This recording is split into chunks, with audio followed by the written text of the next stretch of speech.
Assalamualaikum, selamat datang kembali di channel MA Tech. Bersemangat banget nih buat unboxing HP ini karena punya harga yang murah tapi speknya itu mantap. 1,9 jutaan dapat HP dengan prosesor Snapdragon 765 5G dari brand yang legend, dan juga ini masuknya itu secara resmi. Penasaran? Yuk langsung kita buka aja. Nah, dari boxnya di sini belum terlihat ya ini HP apa, karena boxnya ini memang polosan aja, universal. Karena memang kondisi HP ini tuh refurbish, diperbarui. Tapi sepengalaman saya refurbish HP merek kayak gini tuh kondisinya masih bagus banget ya. Partsnya itu masih original, beda sama BPK Group yang di situ refurbishnya kondisinya parah banget, banyak banget part yang KW dan juga softwarenya dimanipulasi. Ayo, ini HP apa? Nah, ini ada Motorola XT2075 alias Motorola Moto G 5G Plus. Oke, ini langsung kita buka aja. Nah, pertama di sini dapat si HP-nya. Oke, kita taruh dulu. Kemudian di sini ada beberapa kelengkapan ya, seperti dapat bonus earphone. Terus ada kepala charger. Ini kita buka, kira-kira punya output berapa watt. Nah, di sini punya output maksimal itu di 9 volt 2 ampere alias 18 watt.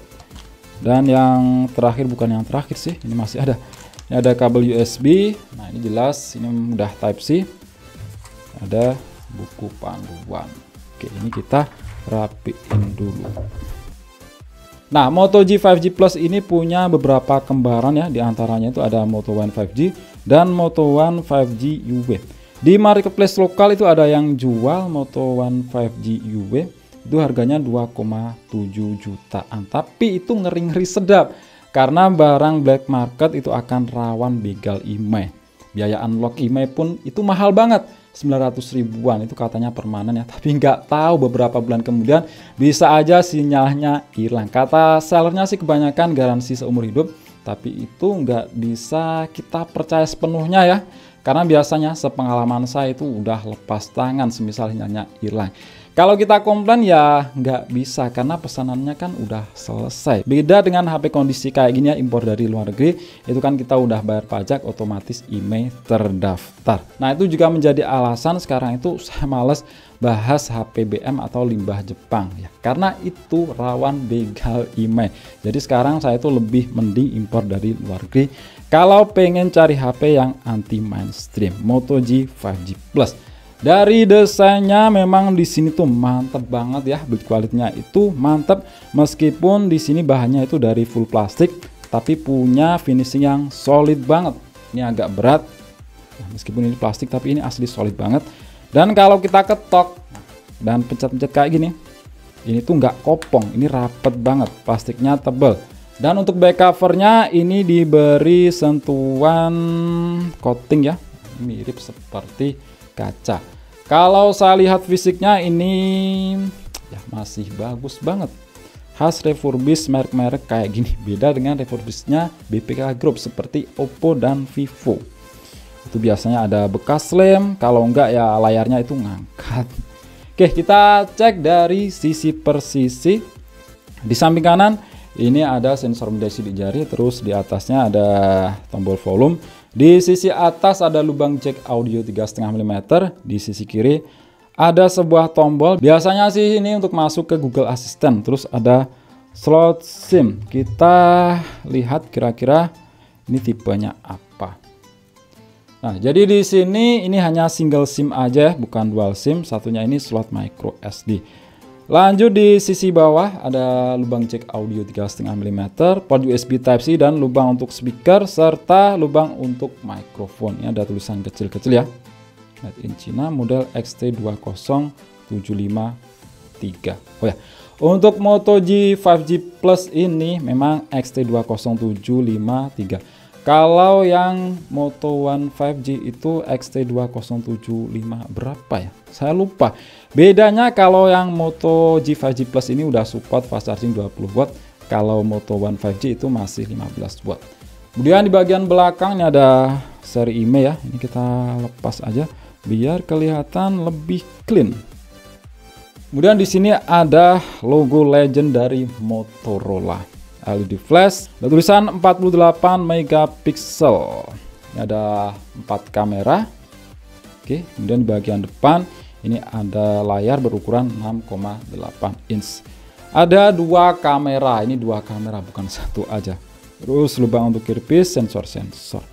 Oke, ini sekarang kita nyalakan aja ya. Moga aja ini baterainya masih sisa. Oh ya, perihal yang saya bilang di awal tadi, ini HP resmi, yaitu maksudnya resmi ke Indonesia melalui pajak bea cukai. Jadi masuknya itu resmi, bukan garansi resmi Indonesia. Wow, 5G Qualcomm Snapdragon. Nah, ini saya install beberapa aplikasi tambahan dulu ya, dan setting-setting. Tunggu saya untuk kembali.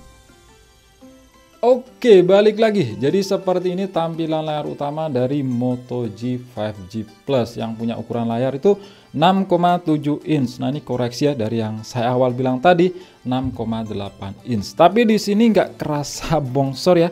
Dipegang itu enak aja, ramping. Karena punya aspek rasio layar itu memajang dari umumnya HP zaman sekarang yang rata-rata itu pakai 20 dibanding 9. Kalau ini pakai 21 dibanding 9 atau aspek rasio cinema. Yang biasanya itu dipakai di HP Sony Xperia.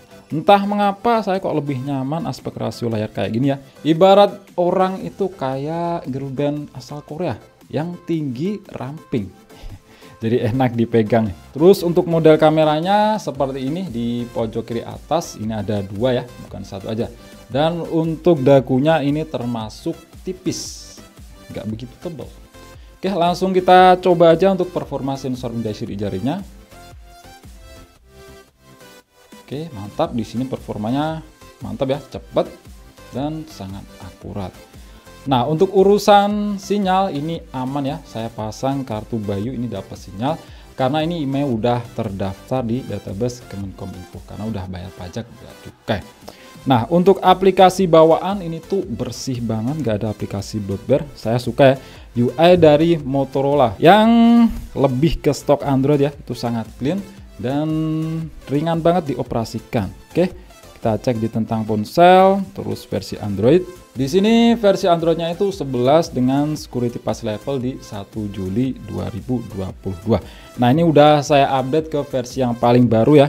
Yang saya awal dapat itu dapat di versi Android 10. Ini dia historinya. Nah, ini dia riwayat pembaruan.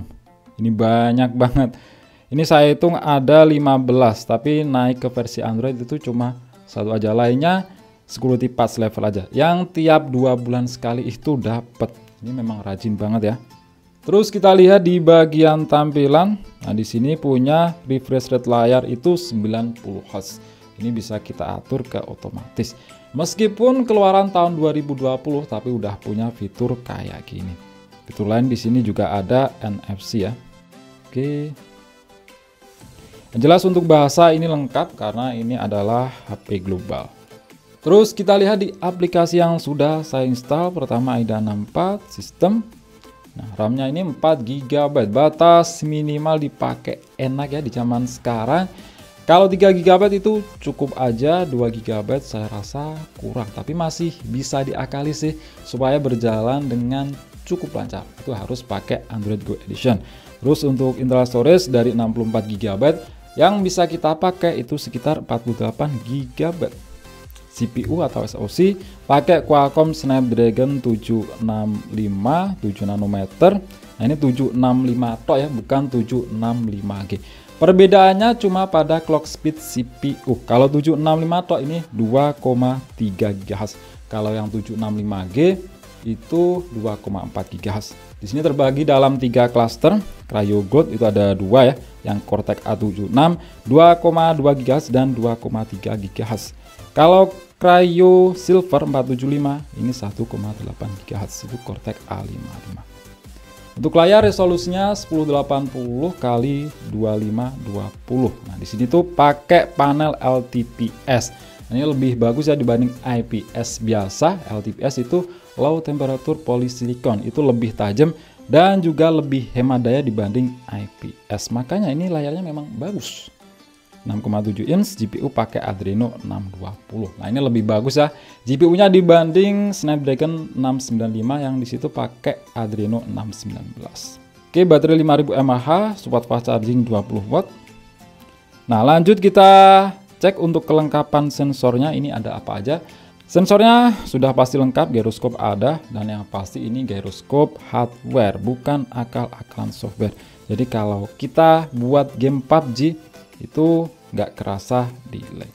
Terus kita lihat untuk skor Antutu kira-kira dapat berapa. Snapdragon 765 di zaman sekarang ini pakai Antutu Benchmark versi 9.4.8 dapat skor 340 ribuan, udah cukup banget dengan rincian skor CPU 105 ribuan dan GPU 86 ribuan. Ingat ya, ini karena RAM 4 GB itu harus pakai Antutu 3D Benchmark versi Lite, makanya skor GPU-nya ini lebih kecil daripada umumnya Snapdragon 765 di HP lain. Yang kalau pakai RAM 6 GB dan ke atas itu bisa pakai Antutu 3D Benchmark versi standar, itu skor GPU-nya akan lebih tinggi.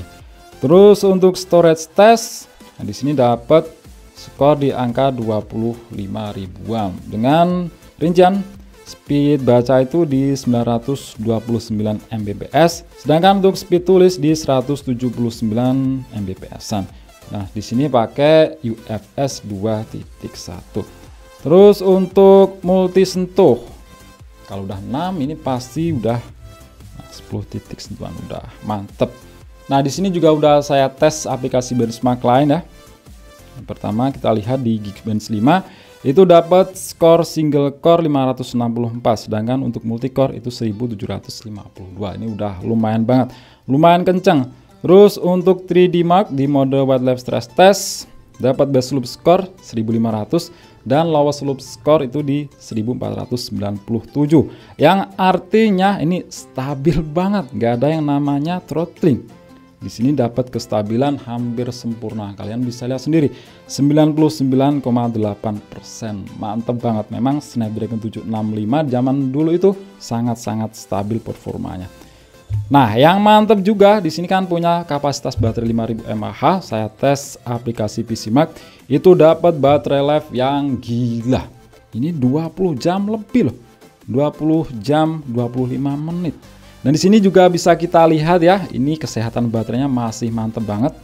Sedangkan untuk pengisian dayanya, karena ini sudah support fast charging 20 watt, saya ngecasnya nggak pakai charger bawaan ya. Yang di situ cuma 18 watt. Saya pakai charger lain yang support 20 watt. Itu dari 5% sampai 100% butuh waktu 2 jam pas. Nggak lebih 1 menit atau nggak kurang, itu pas 2 jam. Nah, Snapdragon 765 ini kalau kita bandingkan dengan seri Snapdragon yang lebih baru zaman sekarang, performanya itu udah bisa disamai oleh Snapdragon 695. Tapi ingat, itu di bagian CPU aja, sisi lain masih lebih unggulan Snapdragon 765.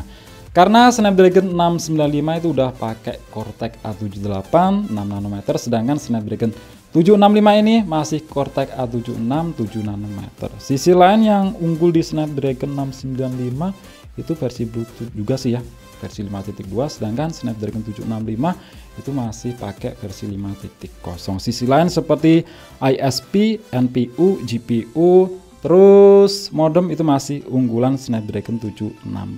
Dimana GPU Snapdragon 765 itu pakai Adreno 620, Snapdragon 695 itu pakai Adreno 619, ISP pakai Spectra 355 ya di Snapdragon 765 ini. Kalau di Snapdragon 695 itu Spectra 345T dan lain-lain lah, kalian bisa cari infonya sendiri ya.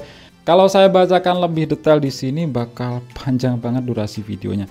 Oke, lanjut kita lihat di bagian kamera. Ini punya 4 kamera, lensa utama 48 megapiksel, ultrawide 8 megapiksel, makro 5 megapiksel dan depth sensor itu 2 megapiksel. Untuk kamera depan ini ada 16 megapiksel dan yang satunya 8 megapiksel untuk lensa yang lebih lebar ultrawide.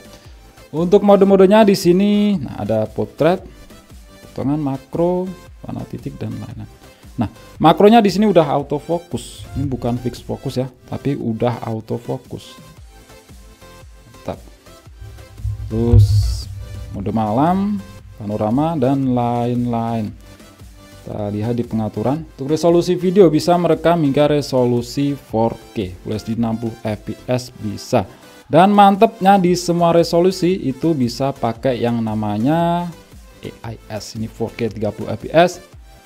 AIS-nya, nah ini udah nyala, mantap. Nah ini salah satu yang unggul dari ISP Snapdragon 765, bisa merekam hingga resolusi 4K. Kalau Snapdragon 695 itu mentok di USB aja. Terus untuk kamera depan, ini resolusi yang 16 megapiksel. Kalau dilihat di sini memang cakep sih ya, bagus. Rata-rata yang pakai Snapdragon 765 itu memang hasil kameranya itu bagus-bagus. Terus ini untuk yang lensa ultra lebar atau ultrawide 8 megapiksel. Kalau untuk perekaman video, ini kamera depan yang mentok di Full HD aja. Nah, untuk hasil foto dan videonya kalian langsung bisa lihat aja ya sebagai berikut. Nah, seperti ini untuk hasil perekaman video dari kamera depannya, lensa utama, resolusi mentok di Full HD 30 fps. Sebenarnya hasilnya kalau untuk warna dynamic range ini bagus, cuma ya itu nggak ada stabilisasi ya, kerasa kencang kalau misal kita buat jalan kayak gini. Sedangkan ini untuk lensa ultrawide nya resolusi sama, Full HD 30 fps. Ini lensa 8 megapiksel, yang normal tadi 16 megapiksel.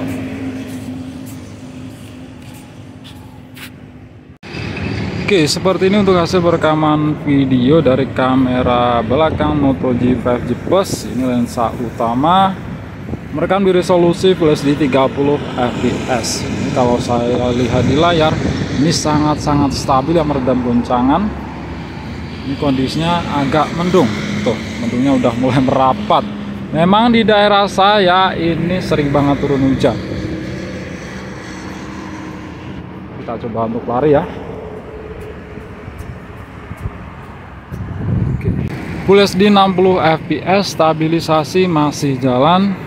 Cuma kalau di 60 fps ini mengorbankan detail ya, supaya dapat fps yang lebih tinggi. Coba tuh, motor jalan cepat. Saya akui Snapdragon 765 itu hasil kameranya bagus, pengaruh ISP nya 4K 30 fps masih stabil banget ya. Ya, untuk kualitas mikrofonnya silahkan kalian nilai sendiri.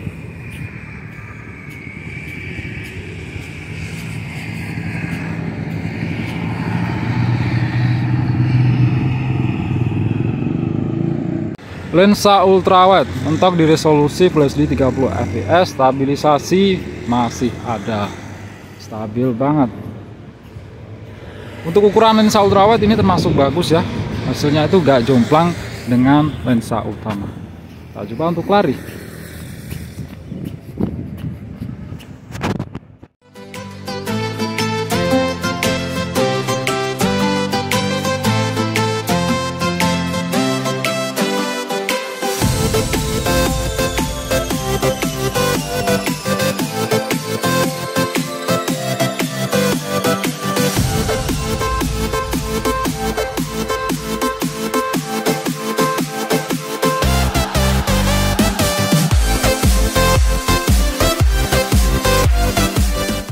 Moto G5 G Plus, sayang banget brand ini udah hengkang ya dari Indonesia, Motorola. Padahal di luar sana beberapa tahun terakhir ini ngeri, bisa ngasih harga termurah dengan spek yang paling tinggi dibanding brand lain, bahkan dibanding si orange dan si kuning itu. Oke, itu aja ya untuk video kali ini, unboxing dan ya sedikit bahas. Klik like jika kalian suka dan share jika kalian rasa video ini bermanfaat. Kita jumpa di video selanjutnya. Wassalamualaikum warahmatullahi wabarakatuh.